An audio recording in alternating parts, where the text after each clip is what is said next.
السلام علیکم ورحمۃ اللہ وبرکاتہ۔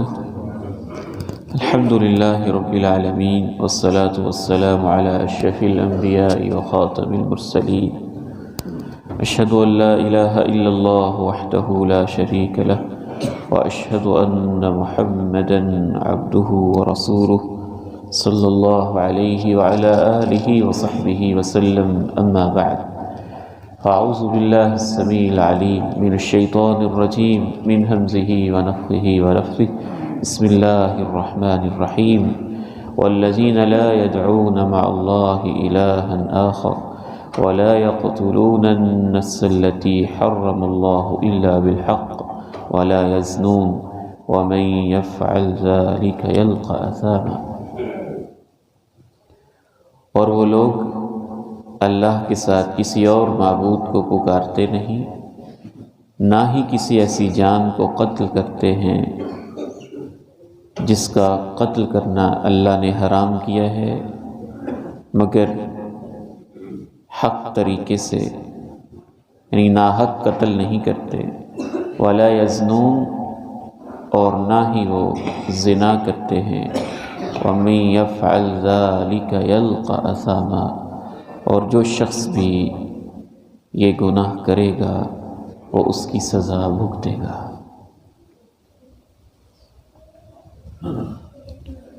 اللہ کے خاص بندے جن پہ رحمان کی خاص رحمت دنیا میں بھی ہے اور آخرت میں بھی ہوگی، ان کی ایک صفت تو یہ ہے اس آیت مبارکہ کی روشنی میں کہ اللہ کے ساتھ کسی اور معبود سے دعا نہیں کرتے، اسے پکارتے نہیں، اسے مشکل کشا حاجت روا نہیں سمجھتے۔ ولا يقتلون النفس التي حرم اللہ، ناحق کسی جان کو قتل نہیں کرتے۔ ولا يزنون، وہ لوگ زنا نہیں کرتے ہیں۔ بے حیائی، زنا کا ارتکاب، کسی کی عزت کو لوٹنا اور اس کے درپے ہونا، شریعت اسلامیہ میں ایک ایسا جرم ہے کہ اللہ کے پیارے نبی صلی اللہ علیہ وسلم ارشاد فرماتے ہیں کہ جب آدم کا بیٹا بری نگاہ سے دیکھتا ہے تو یہ اس کی آنکھوں کا زنا ہوتا ہے، پکڑنا ہاتھوں کا زنا ہے۔ اس لیے قرآن مجید نہ صرف زنا سے منع کرتا ہے بلکہ زنا کی طرف لے جانے والے راستے ہی شریعت بند کرتی ہے، اور اسی لیے اللہ تعالیٰ باقی گناہوں سے روکتے ہیں، لیکن زنا کو روکنے کا انداز ہی مختلف ہے۔ وَلَا تَقْرَبُوا الزِّنَا، زنا کے قریب بھی نہ جاؤ۔ قریب بھی نہ جاؤ کا کیا مطلب ہے؟ کہ وہ اسباب اختیار نہ کرو، وہ ماحول اختیار نہ کرو، اپنی آنکھیں اس طرح کی نہ بناؤ، اپنی زبانیں اس طرح کی نہ بناؤ، اپنے کانوں سے وہ باتیں نہ سنو، اپنے گھروں کا، اپنی تقریبات کا، اپنی شادیوں کا، اپنے فنکشنز کا، اپنے تعلیمی اداروں کا، گلیوں کا، چوکوں کا، چراہوں کا، محلوں کا وہ ماحول نہ بناؤ کہ تم زنا کے قریب پہنچ جاؤ۔ آج پوری دنیا میں اس ہتھیار کو، سیکس اور جنس کے ہتھیار کو مؤثر ترین طریقے سے یہودی لوگ استعمال کر رہے ہیں، اور باقاعدہ صرف یہی نہیں کہ ان کے ایجنڈے پہ یہ چیز ہے کہ باقی لوگ بے حیائی پہ لگ جائیں، بلکہ ان کے ایجنڈے میں یہ چیز بھی شامل ہے کہ محرم رشتے بھی محرم نہ رہیں۔ ڈرامے، فلمیں، کلپس، طنز اور مزاح کے نام پہ یہ بدطینت لوگ اس انداز سے بنا رہے ہیں، کہیں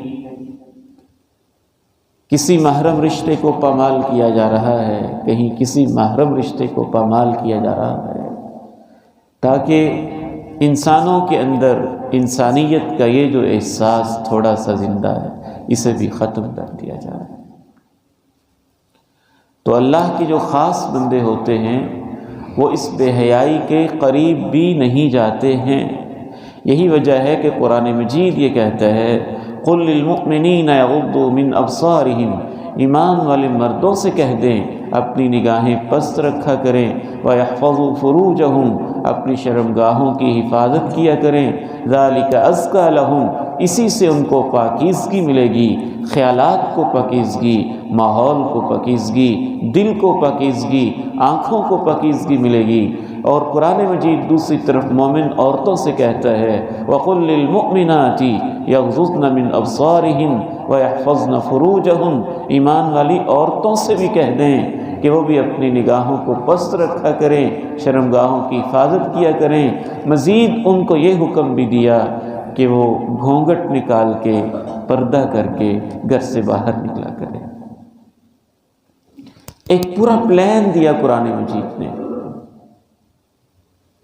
اللہ کے پیارے نبی علیہ السلام کے عہد مبارک میں حیا کی وہ کیفیت تھی کہ اللہ کے پیارے نبی علیہ السلام اہل ایمان عورتوں سے جب بیعت لیتے تھے ہاتھ کے اوپر ہاتھ نہیں رکھتے تھے، پاس بٹھا لیتے یا پانی میں ہاتھ ڈال لیتے، یا بعض تاریخی روایت کہتی ہے کوئی کپڑا پکڑ لیتے، تو ان سے وعدہ لیتے کہ اللہ کے ساتھ شرک نہیں کرنا، چوری نہیں کرنی، قتل نہیں کرنا، بہتان نہیں لگانا اور زنا نہیں کرنا۔ وہ عورتیں ان الفاظ کو دہراتی۔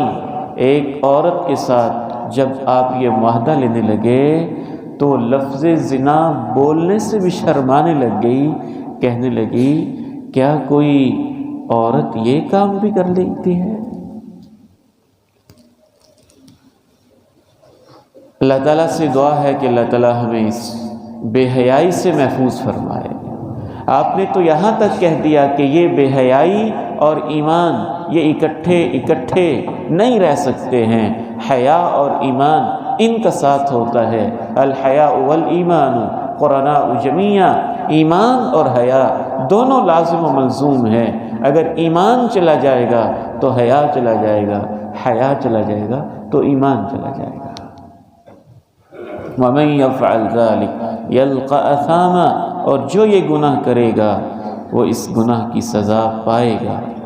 اثاما، ایک اس کا معنی مفسرین نے کیا ہے گناہ کی سزا، اور بعض مفسرین تابعین نے اثاما کا معنی یہ کیا ہے کہ اس سے مراد جہنم کی وہ وادی ہے، جہنم کی وہ تہ ہے، اور جہنم کا وہ طبقہ ہے جو سب سے نیچے ہے، جہاں جہنمیوں کی پیٹھ، ان کا خون اور ان کا گند بہہ کر جس وادی کے اندر گرتا ہے، جہنم کی اس وادی کو اثام اور غی کہتے ہیں۔ وَخَلَفَ مِن بَعْدِهِمْ خَلْفٌ أَضَاعُوا الصَّلَوَاتَ وَاتَّبَعُوا الشَّهَوَاتِ أَضَاعُوا الصَّلَاةَ وَاتَّبَعُوا الشَّهَوَاتِ فَسَوْفَ يَلْقَوْنَ غَيًّا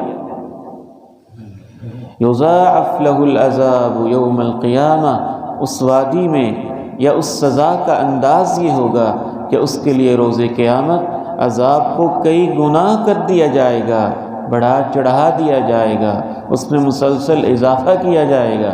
وَيَخْلُدْ فِيهِ مُهَانًا، اور اس میں ذلیل و رسوا ہو کر ہمیشہ پڑا رہے گا۔ اللہ تعالیٰ سے دعا ہے کہ اللہ تعالیٰ ہمیں ان گناہوں سے بچنے کی توفیق عطا فرمائے۔ اگر سابقہ زندگی میں کوئی خطا ہوئی ہے تو اللہ نے فرمایا ہاں وہ شخص جو توبہ کر جائے، سچے دل سے واپس پلٹ آئے، ایمان لے آئے اور آئندہ زندگی میں نیک اعمال کرے تو ان کی برائیاں اللہ نیکیوں میں بدل ڈالے گا۔ وَكَانَ اللَّهُ غَفُورًا رَحِيمًا، اللہ بہت بخشنے والا، رحم کرنے والا ہے۔ وَآخِرُ دَعْوَانَا أَنِ الْحَمْدُ لِلَّهِ رَبِّ الْعَالَمِينَ۔